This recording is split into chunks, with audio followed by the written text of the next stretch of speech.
All right, peace, peace, peace. First and foremost, man, hopefully the Most High in your house shot is blessing your day. By His mercies, you are consumed. We're alive in the Most High in your house shot's body, and two, we're naturally alive. And yeah, man, we want to get into this, man, because honestly, honestly, how the Most High in your house shot tells you to end from the beginning, man, and also too, like how your house shot went to war against sin and death, honestly, like but also too, how that, because I was thinking about since the days of 20th, and actually, I'll hit that later. But how's today? How today is the 20th, man? We're gonna kind of get some out of Deuteronomy 20 real quick, man. But also too, how he tells you to end from the beginning, man, and how the law and the testimony, how things line up, man. Because honestly, that's why in the law it says that after you go to war, don't get rid of the trees, man. Because honestly, what was this telling us, about the tree of life? But no, let's just get this real quick, man, because let's go Deuteronomy 20 real quick, man. Let's get Deuteronomy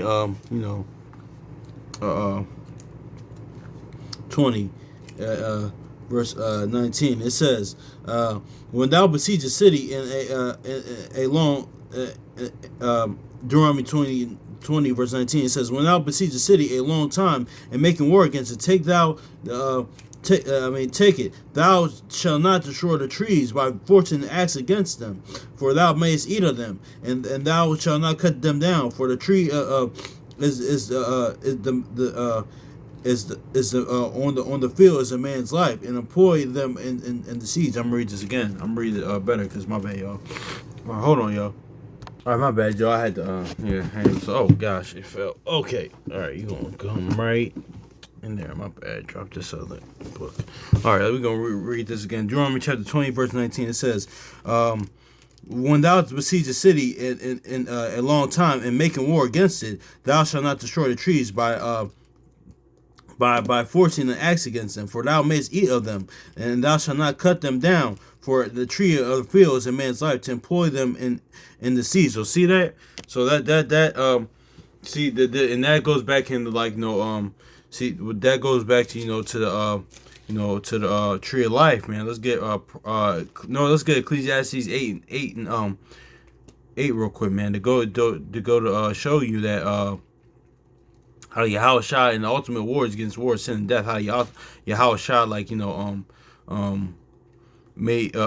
went to war against sin and death, man. After a war, pretty much after a war is what? The tree of life, honestly. And that's what even this from the beginning, man, even in the law, she kind of was showing you, and that's why Isaiah 8 and 20 to the law and testimony.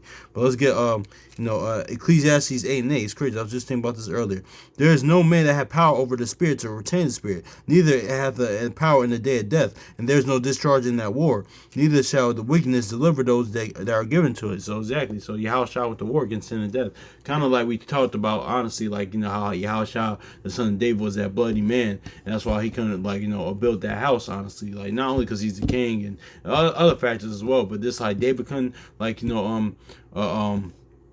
built the house, built the temple, because he went to war, because he was a bloody man. After all the wars he shed, so was the son of David, Yahushua, because he was warned against sin and death. So now it was up to the apostles and the prophets and the apostles to build the house. Even to this day, the house is being built. That's why Proverbs 14:1 says that the kingdom is already built, established. Already prepared since the foundation of the world. What we can do is build the Most High house. And how's that? First, we build each other. That's at Jude 1 and 20, where we build each other up in the faith. Honestly, that inward house. Then that's is what it is, more than there's more an aspect than the assembly or church and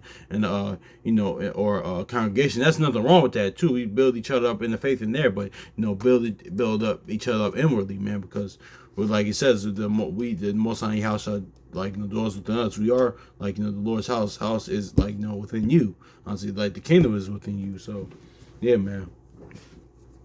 But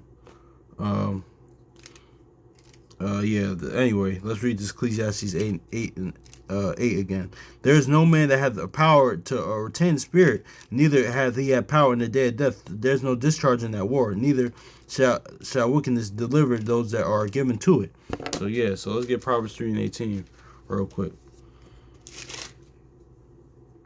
Yeah, because the tree of life. So at the war is the tree of life. He's telling you that from the beginning, and from the beginning, law and testimony. She is a tree of life to them that lay upon her, and happy is every one of them that retained her. So yeah, and then of course, Yahushua says, like, and that's why life needs to be nuts. Pretty much the word needs to be nuts, because then Yahushua said in Mark 8, I see men as trees, and what now? And if the word is in you, the Most High Yahushua is in you, and the word is in you, pretty much with Yahushua is the word. The Most High Yahushua, like, that means life is in you, honestly, everlasting life, honestly, man. That's why you gotta be born of the word, being born again, honestly, and that's why, like, and that Luke 8:11 says, like, the seed is within you, like, that seed producing fruits, and that fruits of spirit, like, leads to everlasting life. Because why? Because, like, then the Most High Yahushua say they live forever, and that when the Most High Yahushua declared their name in Exodus 34:6, Numbers 14:18, Jeremiah 9:24.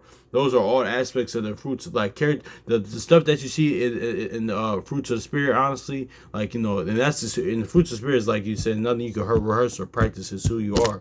Those are byproducts of the Most High Yahushua's name. And the Most High Yahushua's name lives forever. They live forever, and their name does, honestly. So that's just and the word does as well. That's just neither here nor there. But let's get Revelation 22. Then we're gonna go back to Deuteronomy.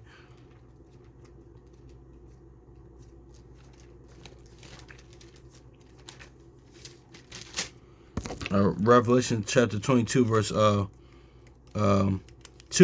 In the midst of it, either side of the river, there was a tree of life, and it bare 12 manners of fruit, and yielded 12 fruit every month. And the leaves of the tree were for the healing of the nation. So exactly, man. So, and also too, that goes lines up with that Proverbs, man. How sin is a reproach to any people, man. But yeah, man. That's it is what it is. So let's go back to Deuteronomy real quick, man. How, like, honestly, that like after war, like, after the Yahushua war, it's a tree of life, honestly. Like, that's why there's no more, you can't get rid of trees, man. Like, yeah.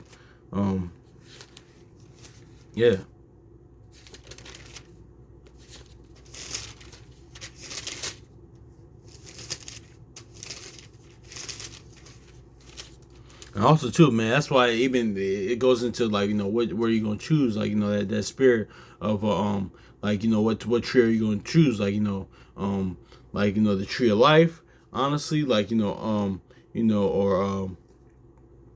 of course, then of course the tree, like knowledge, good and evil.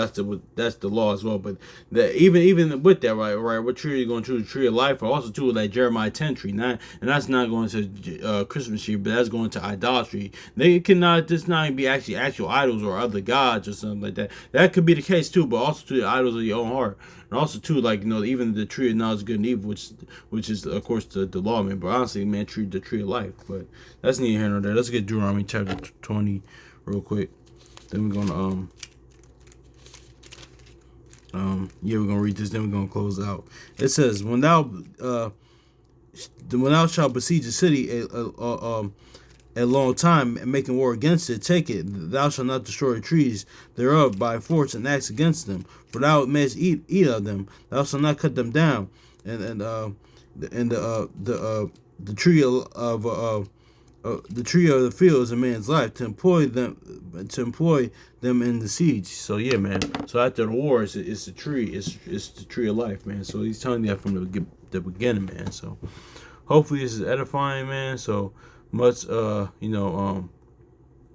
much love to y'all brothers and sisters. So yeah. So peace.